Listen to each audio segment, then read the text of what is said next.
Բարի օր բոլորին, այս անգամ արդեն նրանց ովքեր նայում են on-line, որովհետև Սարգիս եղբայրը իր թափին արձակուրդ են վերցրել և մինչև սեպտեմբեր չի լինելու, բայց քանի որ այս թեմաները շատ կարևոր են, որոշեցինք, որ ես կանցկացնեմ ուղղակի նկարելու համար այս թեմաները և այսօրվա թեման էլ շատ կարևոր է և այն կոչվում է հանգստի գինը։ Հիշելու համարն է, մաքուր սիրտ ստեղծիր իմ մեջով Աստված և ուղիղ հոգին օրոքիր իմ ներսում։ Սա ասում է թագավոր Դավիթը Սաղմոս 51:10-ում։ Ուրեմն մենք գիտենք, որ Դավիթը շատ նվիրված էր Աստծուն և նա կոչվում էր նույնիսկ Աստծո բարեկամ, բայց նույն Դավիթը աղոթում է, որ մաքուր սիրտ ստեղծիր իմ մեջով Աստված և ուղիղ հոգին օրոքիր իմ ներսում։ Այսինքն այս համարը ապացուցում է, որ այդ բոլորը մենք ունենք Աստծուց, ինչ որ մենք ունենք, այսինքն Դավիթը հավատարիմ էր, մաքուր էր և այլն, որովհետև ուներ Աստծո բարեկամությունը, որովհետև Աստված էր այդպես իրան սարքել, իրա վրա աշխատել։ Եվ այստեղ հանգստի գինը, այստեղ հիշատակում է, որ այսօր քաղաքներում մանավանդ շատ աղմկոտ է և մարդիկ լուռ վայրեր են փնտրում, որպեսզի հանգստանան և նույնիսկ կան կացարաններ, բնակարաններ հատուկ, որ վճարում ես և գնում ես, այնտեղ լռություն է, այնտեղ չի կարելի ոչ մի աղմուկ և այնտեղ կարծես այդ լռության մեջ հանգստանում ա ուղեղդ և կենտրոնանում ես։ Հիմա այստեղ սակայն խոսքը գնում է ոչ միայն այդ ֆիզիկական հանգստի մասին, որտեղ կարող է կողքդ լռություն լինի, բայց քո հոգում խաղաղություն չլինի և արդեն այդ կողքի լռությունը և խաղաղությունը ոչ մի օգուտ չի տա մարդուն։ Ուրեմն տեսնենք ինչի մասին այստեղ խոսքը գնում, ինչի համար Դավիթը կորցրել էր իր հանգիստը և ինչպես ինքը նորից ձեռք բերեց այդ ներքին հոգևոր խաղաղությունը։ Կարդանք 11 գլուխ Բ թագավորաց 11 գլուխ առաջին համարից։ Հետևյալ տարին թագավորների պատերազմի ելելու ատենը, այսքան ժամանակ, Դավիթ Հովհաբը, որը իր ռազմական հրամանատարն էր, և նրա հետ իր ծառաներին ու բոլոր Իսրայելը ուղարկեց, որ ամոնացիներին կոտորեն ու Ռաբան պաշարեցին։ Բայց Դավիթը Երուսաղեմում նստեց, մնաց Երուսաղեմում։ Եվ մի օր իրիկվան դեմ Դավիթ իր ամբողջներն երելով, պալատի տանիքի վրա կպտտեր, տանիքի վրայեն կին մտեսավ, որ կլվացվեր, այսքան կլողանար։ Այն կինը տեսքով խիստ գեղեցիկ էր։ Դավիթ մարդ հրկեց ու այն կնոջ համար հարցուց։ Մեկը ըսավ, ասիկա քեթացի Ուրիային կինը, Էլիամին աղջիկը Բերսաբեն է։ Դավիթ պատգամավորներ հրկեց ու զանիկա կանչեց։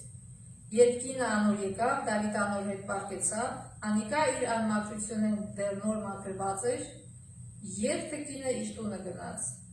Կինը հղացավ ու Դավիթին լուր հրկեց, ասելով ես հղի եմ։ Ուրեմն Դավիթը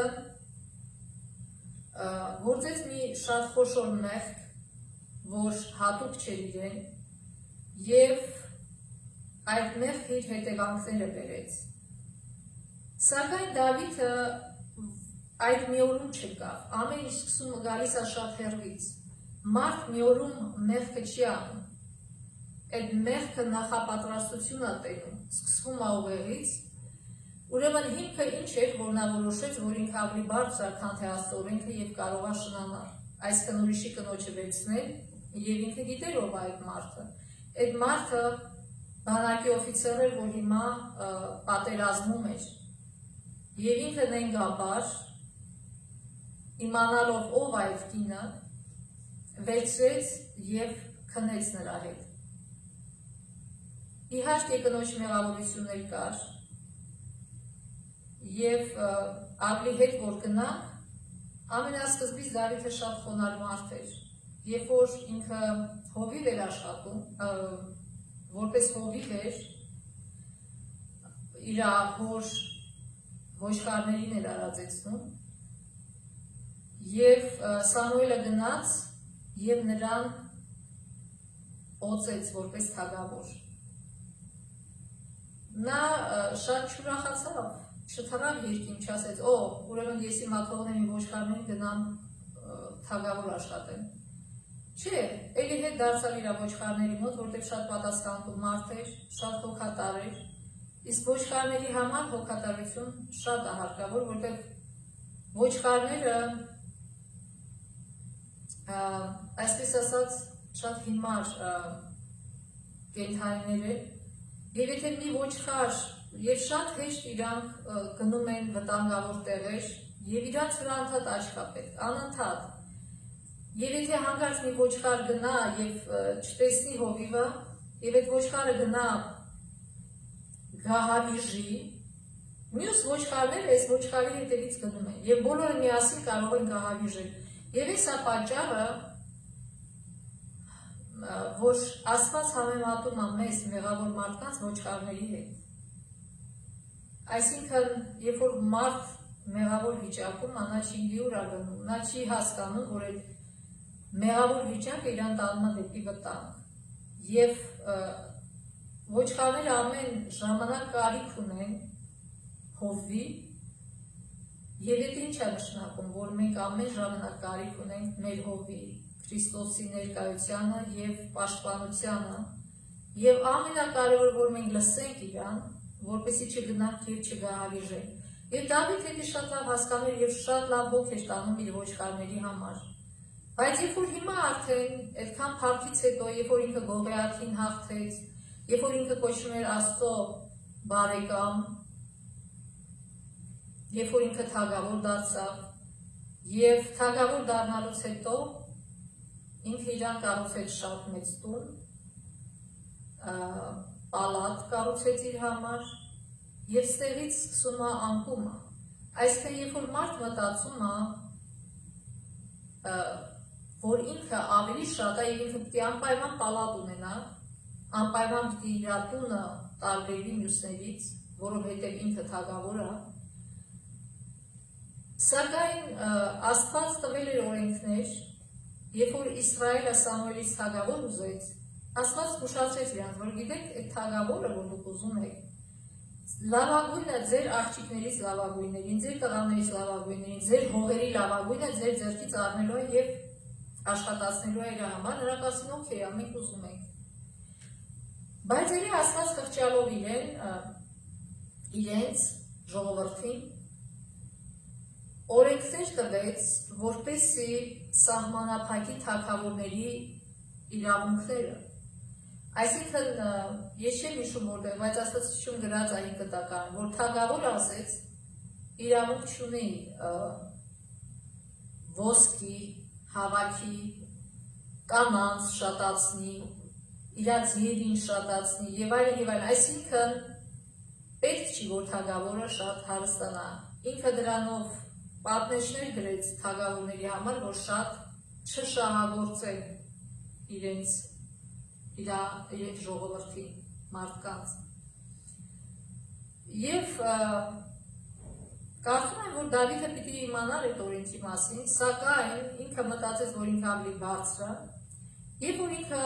հովիվ էր ոչխարների համար ինքը առանձին սարուն չէր ապրում այդ ոչխարներից ինքը հենց այդ ոչխարների մեջ էր պիտի անընդհատ իրանց հետ լիներ որ իրանց վտանգից փրկեր հավասար պայմաններում ցրտին, շոգին, գիշերվա տապին, նույնիսկ ձեռքերով արյուծի բերանից եւ արջի բերանից ազատում էր այդ ոչխարներին այսինքն ինքը հենց այդտեղ ներկա էր եւ ազատում էր չէր թողնում ոչ մի ոչխար կորչի բայց հիմա հանկարծ ինքը որոշեց քանի որ ինքը թագավոր է քանի որ ինքը sense լավ պալատում ապրում չարժի որ ինքն էլ գնա կռիվ։ Եվ Դավիթը, որը շատ ուրիշ մարդ էր, շատ ուրիշ հոգի ունի, շատ ուրիշ մտածելակերպ ունի, Բայց Աստված ասում է, երբ որ թագավորները պատերազմի են գնում, ինքն էր գերագույն հրամանատար, առաջինը ինքը պիտի լիներ պատերազմում, ոչ թե մնացածներին ուղարկեր։ Եվ ուրեմն մի մեղքը, երբ որ արդեն ինքը իր պատասխանատվությունից ուզում է շեղվի, բերում է մյուս մեղքը։ Այսինքն ինքը պարապ էր մնացել։ Էլի մի մեծ ապացույց, որ պարապությունը շատ մեղքեր է ծնում։ Եվ ինքը բարձրացավ իր բարձր պալատի վրա, ինքը արդեն հավասար չէր նա մեջ ժողովրդին, ինքը բարձրից էր արդեն նայում։ Եվ այդ բարձր պալատից տեսավ, որ այդ կինը Բերսաբեն, չգիտես ինչի այդ օրը որոշել էր, որ դուրսը պիտի այդ վանան դնի և լողանա։ Իհարկե դա մեղք էր իր կողմից, որտեղ ինքը այն վաղտոթը կեղտոտված էր, շատ պարզ էր և տեսանելիություն էր պարզ էր, ինքը լավ գիտեր, որ որոշ կողմ են կողմ, թագավորի պալատն է և բարձր բալկոնում ինքը կարա ման գա և իրան տեսնի և ուրիշներ էր, միգուցե որ ավելի բարձր ապրում, ավելի բարձր տոներ ուներ, կարային տեսնի և ամուսին էլ այդ վաղտ կռվի մեջ էր, افիցեր էր բանակում և շատ ազնիվ և ուժեղ افիցեր էր ինքը և սպայ էր և էդի տեսեք մի մեղք Դավիթի կողմից, ինքը հելավսես պարապսարab ման գալ և մի մեղք Բերսաբեի կողմից որոշեց դուրսը լողանալ և իր ամբողջ բարեմաստությունները տեսավ Դավիթը։ Պատկերացրեք, որ այդ օրը Բերսաբեն չաներ էդի, ինչքան փորձանք պակաս կլիներ իրանց գլխից։ Այսօր էլ շատ կանայք ցավոք նույն բանն են անում, ճիշտ է չեն գնում բանան դուրսը լողանում, բայց իրանց վարքով, իրանց տեսքով, շորերով և այլն այնպիսի բաներ են անում, որ տղամարդկանց գայթակղեցնում են, դա մեղք է, Հիսուսը պարզ ասել է, որ դա մեղք է։ Պետք է դադարել նման բաներ անելը, որպեսզի ոչ դու մեղքի մեջ ընկես, ոչ էլ ուրիշին գցես։ Եվ ուրեմն նույնիսկ իմանալուց հետո, որ այս կինը իր ուժեղ սպաներից մեկի կինն է, ինքը որոշում է, որ միևնույն է, ինքը ուզած անելու է, որտեղ իր թուլությունը էդ էր, կնամոլություն էր, ինքը կնամոր էր, ինքը արդեն մի քանի հատ կին ուներ, բայց որոշեց, որ ուրիշի կնոջն էլ պիտի գողանա։ Այսինքն, տեսեք, մեղքի սխեման նույն ձև աշխատում։ Առաջինը ցանկանում ես, 10-րդ պատվիրացում մի ցանկանա, քո հարևանի կնոջը, անասունին, չգիտեմ ինչի։ Նույնը Եվան էր, մոտիկացավ և ցանկացավ այդ պտուղը, առաջինը ցանկացավ, հետո այդ պտուղը իրան չէր պատկանում, ինքը վերցրեց, այդ ինչ է նշանակում, գողացավ։ Նույնն է, այս կինը չէր պատկանում Դավիթին, թեկուզ ինքը թագավոր էր։ Բայց ինքը ձեռը երկարացրեց և գողացավ այդ կնոջ, արդեն երկրորդ պատվիրանը խախտեց։ Գողանալուց հետո ինչ արեց, շնացավ, որովհետև եթե տղամարդն էլ կինն էլ ամուսնացած են և նրանք ուրիշների հետ և նրանք քնում են միմյանց հետ, դա ինչ է, շնություն է։ Ոնց ուզում եք անվանեք, դա շնություն է։ Եվ էդի շատ մեծ ողբերգություն է բերում իր հետևից։ Եվ դա մենք կտեսնենք Դավիթի օրինակում, և ինչքան պաշտոնը բարձր է, այնքան պատասխանատվությունը ավելի բարձր է, որտեղ ինքը օրինակ է ծառայում, ոչ միայն իր ընտանիքին, այլ ամբողջ ժողովրդին։ Դրա համար, երբ որ Ամերիկայում պրեզիդենտ են ընտրում, միշտ պիտի այդ պրեզիդենտի ոնց որ ասած բնութագիրը մաքուր լինի, և դրա համար, երբ որ պարզեցին, որ Քլինթոնը շնություն էր արել, շատ մեծ պրոբլեմ եղավ և ինքը դուրս եկավ պրեզիդենտությունից։ Այսինքն դա շատ կարևոր է։ Եթե սովորական, այսպես ասած, փոքր մարդն է անում, շատերի վրա ազդեցություն չի թողնում, բայց երբ որ խոշոր մարդ է անում, ոչ միայն շնությունը, յուրաքանչյուր մեղք, էդի ավելի մեծ ալիքներ է բաց թողում։ Ինչքան մեծ քար գցես ջրի մեջ, այնքան մեծ ալիքներ է այդ քարից։ Եվ Դավիթը այդ ամեն ինչի մասին չմտածեց, Այն Դավիթը, որ այդքան հավատարիմ էր Աստծուն, որ Աստծո պատվի համար ասեց, այս Գողիաթը, այս ինչեր ասում, դուք ոնց եք էսի հանգիստ լսում, ես Աստծո օգնությամբ կգնամ ու կհաղթեմ իրան եւ արեց, Աստծո պատվին կանեց, բայց հիմա ինքը կարծես թե մոռացել էր, որտեղ արդեն ինքը սահում էր, ցած էր սահում եւ ցավոք կատարեց։ Եվ եթե Բերսաբեն չհղիանար, այս ամեն ինչը կարող ասենց կոծկը վեր գնար, բայց գիտեք Աստված ավելի խիստ ավերաբերվում նրանց, որ ինքը սիրում է, ինքը ասում է ես խրատում ու դաստիարակում եմ նրանց, ովքեր սիրում են, եւ ինքը իսկ կարծում եմ, որ ամեն հեղիության պատճառ, այսինքն առանց Աստծո թույլտվության չի լինի ոչ մի հեղիություն։ Եվ Աստված թույլ տվեց, որ Բերսաբեն հղիանա եւ այդ ամեն ինչը ջրի երես դուրս գա։ Եվ հիմա Դավիթը մտածեց, ոնց իր անունը փրկի, որտեղ խայտառակություն է կատարվել, եւ մի բան մտածեց, Ուրիային կանչել տվեց պատերազմի տեղից եւ խմացրեց։ Եվ ասեց, գիտես, դու շատ լավ ես կռվում, այլ մի փոքր արցախուց քեզ դուր գնա կնոջդ մոտ հանգստացիր եւ հետո էլի կգնաս պատերազմի։ Բայց Դավիթի պլանը չիրականացավ, քանի որ Ուրիան պատասխանեց.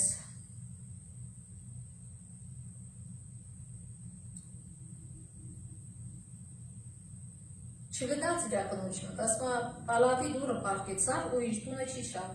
Եվ Դավիթին պատմեցին Օսին, թե 10-րդ համարն է, նույն գլխի։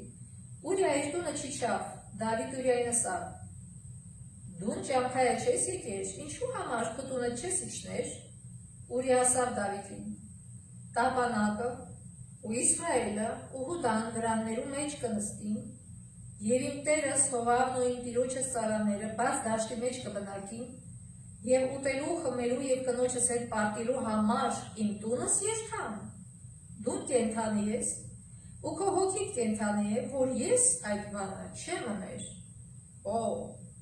Ուրեմն Դավիթը կարծում էր, թե ինքը ամեն ինչ կարա վերահսկի, բայց ինքը նույնիսկ չի կարող իր զինվորին համոզի, թե ինչ անի։ Եվ պրոբլեմ եղավ, Դավիթը ասեց, լավ, մի օր էլ մնա։ Մյուս օրը տեսավ էլի չի գնում, ավելի շատ խմացրեց։ Բայց էլի նույն պատասխանը ստացավ։ Եվ տեսավ, որ չէ, ջար չկա, դիմեց շատ ահավոր քայլի։ Ինքը շատ լավ գիտեր, թե ինչքան ազնիվ մարդ է Ուրիան, եւ նամակ գրեց Հովավին, եւ հենց Ուրիայի ձեռքով էլ ուղարկեց, որ գրեց Հովավին, որ Ուրիային այնպիսի տեղ դիր, որ ինքը մահանա։ Այսինքն, կարճ ասած, մահվան դատավճիռ տվեց Ուրիային իր մեղքի պատճառով։ Եվ այդպես էլ եղավ, Հովավը լսեց եւ Ուրիային դրեց մի այնպիսի տեղ պատերազմում, որ Ուրիան մահացավ։ Եվ լուր ուղարկեց Դավիթին, որ այսպես եղավ եւ քո ծառա Ուրիան էլ մահացավ։ Եվ ուրեմն ճամփա բացվեց, Դավիթը Բերսաբեին վերցրեց կնության։ Եվ կարծես թե զարմանալի է, որ իր խիղճը չէր տանջում, այսինքն ինքը այնքան էր անկում ապրել, որ իր խիղճը չէր տանջում, որ ինքը իր անմեղ զինվորին սպանել տվեց իր կնոջ համար։ Ինքը շատ տղամարդ տղա էր Դավիթը, բայց էսի տղամարդու քայլ չէր, էսի ստոր արարածի քայլ էր։ Այսինքն տեսնում եք մարդու կերպարը, բնութագիրը կախված է իր կապվածությունից Աստծո հետ, իր բարեկամությունից Աստծո հետ։ Եթե Աստծո հետ բարեկամ ես, դու կլինես բարի եւ լավ մարդ, այսքան լավ բաներ կանես, բայց եթե քո կապը կտրվում Աստծուց, դու արդեն պատրաստ ես ամեն ստոր քայլ անելու։ Դա սարսափելի բան, այսքան նույն մարդը, որ այդքան պատվասեր էր, այդքան ազնիվ էր, այդքան արդարացի էր, հանկարծ sense անարդարացի քայլեր սկսեց անել։ Ինչի, որովհետև ինքը իրան ավելի բարձր դասեց մյուսներից եւ կարծեց թե ինքը օրենքից էլ է բարձր, ինքը իրան կարելի է օրենքը խախտել։ Եվ այսօր շատ տղամարդիկ կանայք փող են ունենում, կարծում են, իրանք ավելի բարձր են, իրանք կարող են օրենքը խախտել, որովհետև հետո ծախ ու դատավորներին փողը տալիս են եւ ազատվում են պատժից։ Բայց Աստված էլ բոլոր տեսնում է եւ իր վերջերում գրվում է եւ վերջը իր պատասխան են տալու Աստծուն։ Եվ նույն այստեղ Դավիթը կարծես մոռացել էր, որ Աստված այս ամեն ինչը տենում է, բայց Աստված տենում էր։ Եվ Դավիթի սիրուն, որպեսզի Դավիթին փրկի այդ վիճակից, ինչ արեց, Նաթանին, մարգարե Նաթանին ուղարկեց Դավիթի մոտ։ Եվ գիտենք, որ մարգարեները շատ անգամ ստիպված են նախատել եւ քննադատել մարդկանց, բայց դա անում են սիրով, այսքան մարդու փրկության համար, ոչ թե զուտ քննադատության համար։ Եվ որպեսզի անում են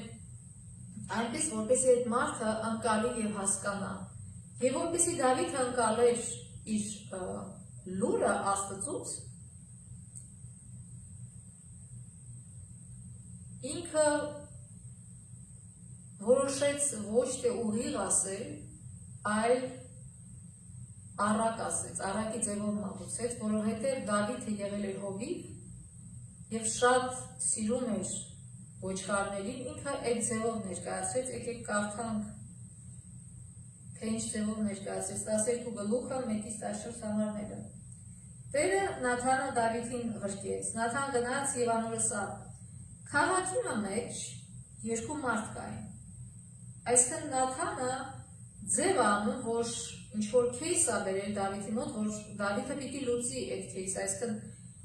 թագավորը նաև դատավոր էր եւ կարևոր գործերը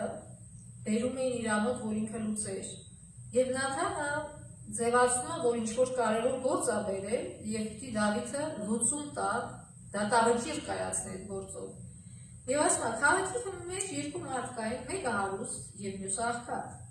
Հարուստը խիստ շատ հոտեր ու արջառներ ուներ, բայց աղքատը ուրիշ բան չուներ, միայն էգ գառնուկը, որ ծախու արեր եւ կսնուցաներ։ Գառնուկը անոր հետ ու անոր տղոցը հետ, այսպես երեխաների հետ, մեկտեղ մեծավ։ Անոր պատառեն կուտեր, ու անոր գավաթեն կխմեր, եւ անոր ծոցը կպարտիր, այսինքն կարծես իր երեխեն ուներ, ու անոր աղջկան մտպես էր։ Ճամփորդն եկավ այն հարուստ մարդուն, անալ չուզեց իր հոտերին ու արջառներին առնել ու իրեն եկող ճամփորդին կերակուր պատրաստել, գնաց այն աղքատ մարդուն էգ գառնուկ առավ ու զանիկա իրեն եկող մարդուն համար պատրաստեց։ Այսինքն պատկերացնում եք, այդ մարդը լիքը ոչխարներ ունի, բայց յուրը գալիս է եւ ինքը ափսոսում է իր բազմաթիվ ոչխարներից մեկին մորթի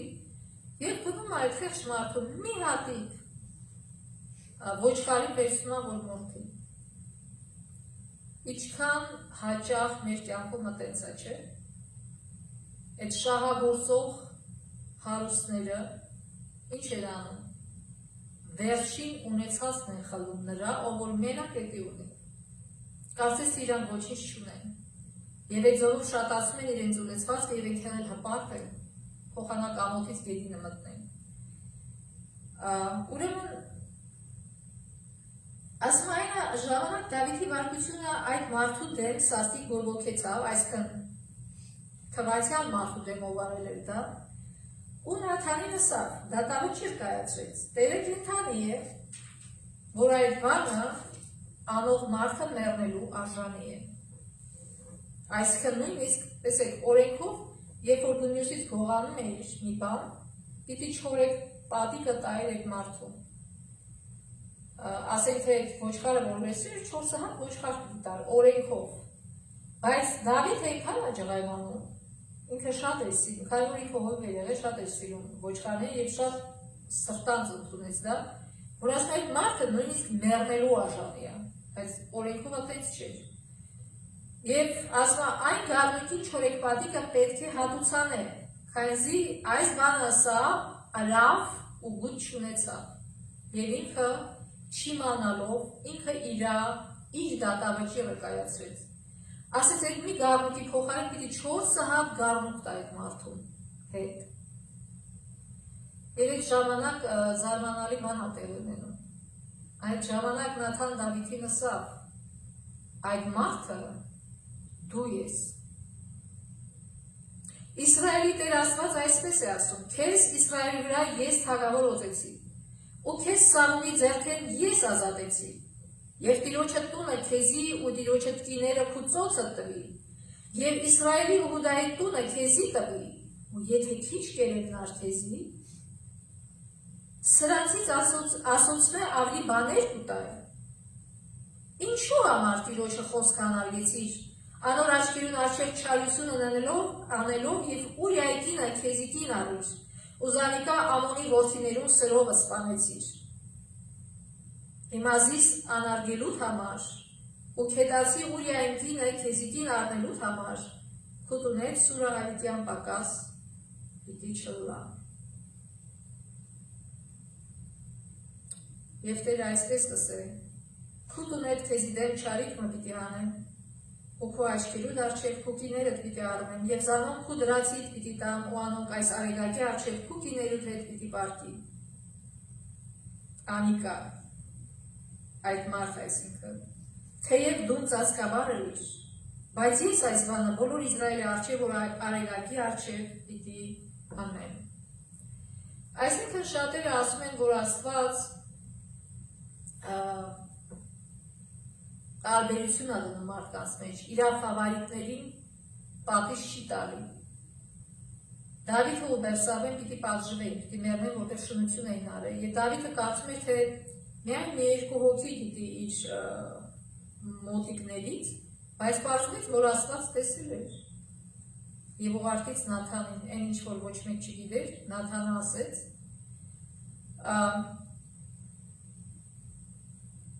Եվ Աստված հասկացրեց Դավիթին, որ դու այնքան զզվելի բան ես արել։ Այդ անմեղ մարդուն սպանել ես, հիմա դու քո արած դատավճիռը քո վրա իրականանալու է, քո տունից սուրը չի պակասի։ Այսինքն ինքը ավելի խիստ դատապարտեց Դավիթին,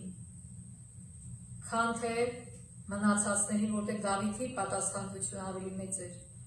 Եվ Դավիթին ավելի շատ էր բացված, եւ ինքը կոչվում էր Աստծո բարեկամ, ինքը Աստծուն էր ներկայացնում։ Եվ եթե այսօր մեզի առաջարկեն ասել դու ուզում ես դու մեռնես քո արածի համար, թե քո 4 հատ որդին։ Իհարկե մենք բոլորս կասենք ես եմ ուզում մեռնել, բայց Աստված ասեց չէ, դու չես մեռնի, քո դատավճիռը քո վրա կիրականանա, քո 4 տղաները կմեռնեն։ Եվ իրոք իրանք մեռան, տարբեր պարագաներում, տարբեր ժամանակներում իրանք մեռան, բայց տեսեք Դավիթի ռեակցիան, ինչպես ինքը, ինչ ասեց Դավիթը սրա վրա։ Օրինակ, որ Երեմիան մտնում էր թագավորի մոտ, ինչ էր ասում, թագավորը ջղայնանում էր,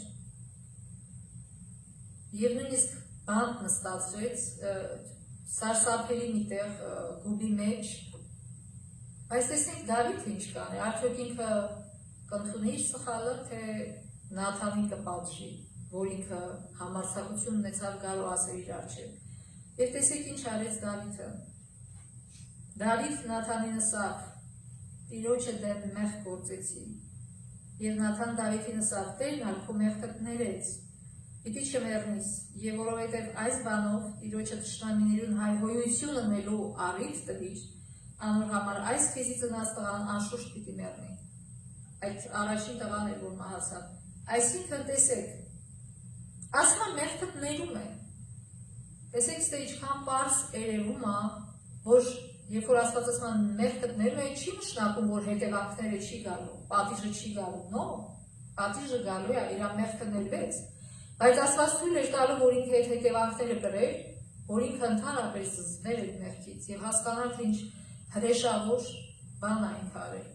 Այո, մարդիկ այսօր սովորական են դի համարում, գիտեք այսօր աշխարհում ինչ է կատարվում։ Սարսափելի երևույթ։ Այսօր սրա հետ վաղը նրա հետ կապ չունի, ամուսնացած է, ամուսնացած չէ, ինչ է։ Իրանք կարծում են թե դա նորմալ է, ոչ դա նորմալ չի։ Ուզում է մի միլիոն մարդ անի, ուզում է 10 միլիարդ մարդ անի դա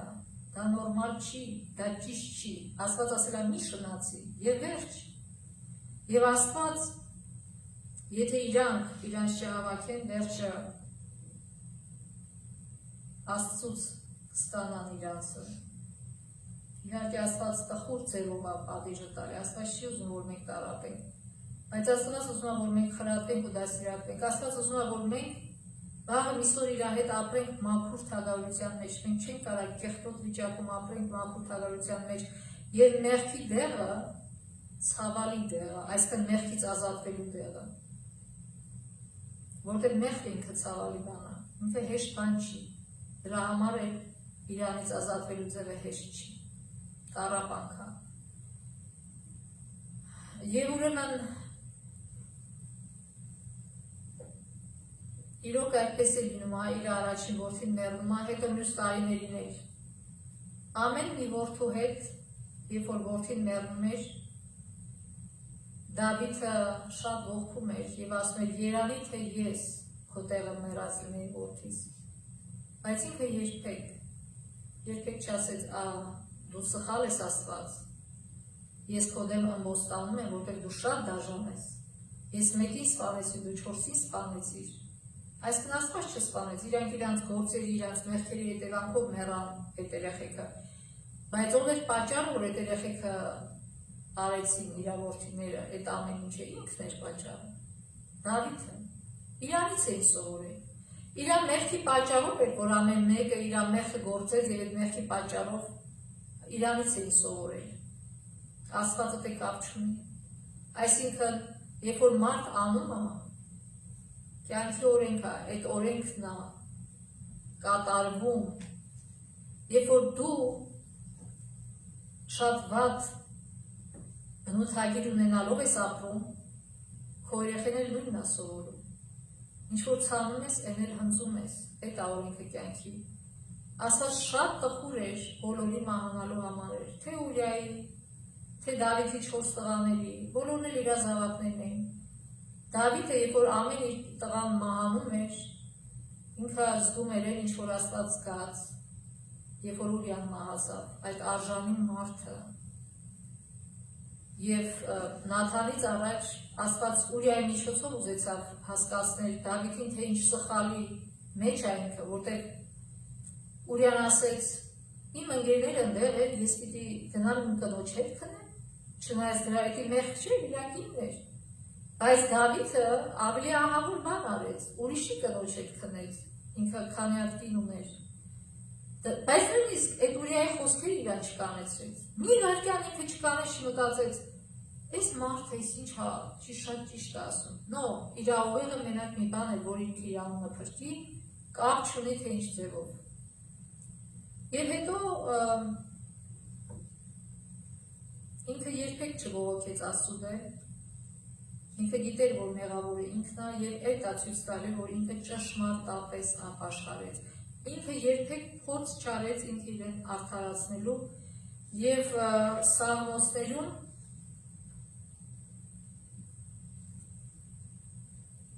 Սաղմոս 51 գլուխը 1-ից 6 համարները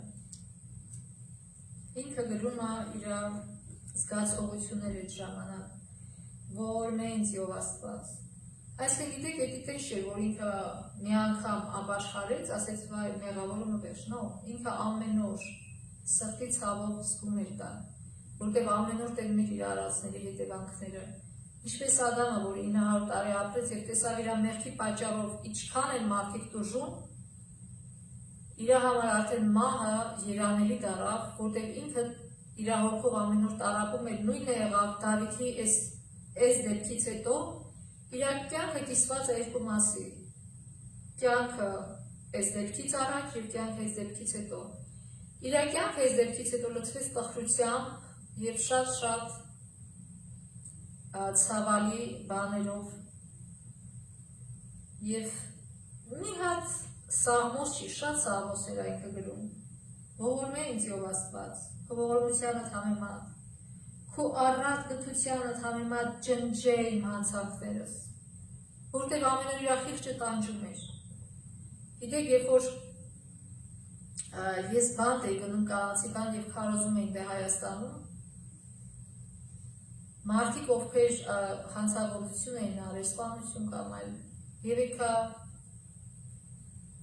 կար մեկը, որ ասում է, ես ամեն օր երազից տեսնում եմ այդ զոհին, ում սպանել եմ և տառապում եմ, ահավոր տառապում եմ։ Եվ երբ որ ես ասեցի իրան հանձնի քո գործը Աստծուց խնդրի, որ ների քեզ, և ինքը դա արեց և խաղաղություն գտավ իր մեջ։ Հիմա Դավիթը ուզում այլ է այն խաղաղությունը, որ ինքը ուներ, երբ որ ինքը հավատարիմ էր Աստծուն, և ասում է ջնջե իմ հանցանքներս։ Ինքը ոչ թե ուզում է ծածկա տնքոցի անի, իր անվան համար մտածի, just couple minutes, please. Yeah. So, բայց ինքը ուզում է, որ իրոք այդ հանցանքներից մաքրվի։ Ասում է, իմ անօրությունից բոլորից դիս լվա, ու իմ մեղքեզի սրբեր։ Ինքը չի ասում, ինչ արեցի որ, բասնզի ես կճանչնամ իմ հանցանքներս, ընդունում եմ ասում է, և իմ մեղքս միշտ իմ առջև է,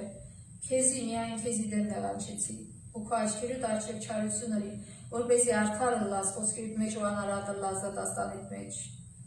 Ուրեմն Դավիթը անկեղծ ձևով ապաշխարում է և չնայած տխրության, բայց ընդունում այն պատիժները, որ իրոք ինքը արժանացել էր դրան և ինքը իրան էր, ինքն էր իր դատավճիռը կայացրել։ Եվ չնայած բոլոր տխուր բաներին, ինքը այդ խաղաղությունը ստացավ, որ իր մեղքը ներված է։ Եվ վերջում կարդանք այս հատվածը Էլենա Ուայթից։ Դարդի ապաշխարությունը անկեղծ էր ու խորը։ Նա չփորձեց թաքցնել կամ արդարացնել իր հանցանքը։ Նա ոչ մի փափակ չուներ խուսափելու իրեն սպառնացող դատաստանից, ինչին ոգեշնչում էր իր աղոթքը։ Նա տեսավ իր հոգու պղծությունը և գաշեց իր մեղքից։ Միայն ներման համար չէ, որ նա աղոթում էր, այլև սրտի մաքրության։ Ոչ թե նենց, այս մեղքս նայի, հետո ես գնամ ուրիշ մեղք կանեմ, նո։ Ինքը խնդրում էր, որ մաքրվի և այդ մեղք չգործի։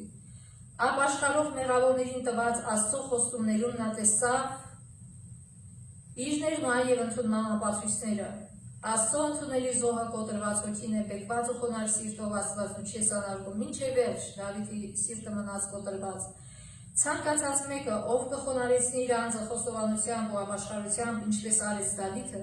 կարող է վստահ լինել, որ հույս կա իր համար։ Տերը երբեք իրենից չի հեռացնի ճշմարտապես ապաշխարող հոգուն։ Էլեն Ուայթ, Նահապետներ և մարգարեներ, H 725-726։ Թող Աստված մեզ օգնի, որ մենք հասկանանք, Դավիթը մաքրվեց Հիսուսի արյունով, այն ժամանակ այդ գառնուկը, որի վրա դնում էին ձեռքը և խոստովանում են իրենց մեղքը, Հիսուսին էր խորհրդանշում։ Եվ Դավիթը երբ մաքրվեց իր մեղքից, երբ որ ընդունեց, որ ինքը մեղավոր է, երբ որ զզվեց, վերջում երբ որ ինքը արդեն ծեր էր, ինքը մրսում էր ծերունական հիվանդությունները և մի ջահել աղջկա բերեցին շատ գեղեցիկ, որ պարտի իր կողքը և իրան տաքացնի, և ինքը կարող էր այդ աղջկա հետ քնել, բայց ինքը արդեն այնքան էր զզվել իր ակնամոլությունից, իր մեղքից, որ ինքը չարեց դա։ Աստվածաշունչը գրում է, որ ինքը իրոք մաքրվել էր, ասում է ինքը մատով չկպավ այդ աղջկան։ Ուրեմն փառք Աստծո, որ Աստված տվել է այս գիրքը, որ շատ ազնվությամբ գրում է մարդու և ճիշտի և սխալի մասին և դեղը տալիս է, թե ինչպես մարդ մաքրվի։ Ուրեմն թող Աստված մեզ օրհնի, որ մենք այդ դեղը ընդունենք, կապ չունի, թե ինչ մեղք ենք գործում։ Թող մենք սովորենք ուրիշների սխալների վրա, այլ ոչ թե մեր, ոչ թե ողբերգությունների միջով անցնելու, ինչպես Դավիթը անցավ։ Թող Աստված մեզ օրհնի այս բանում։ Ամեն։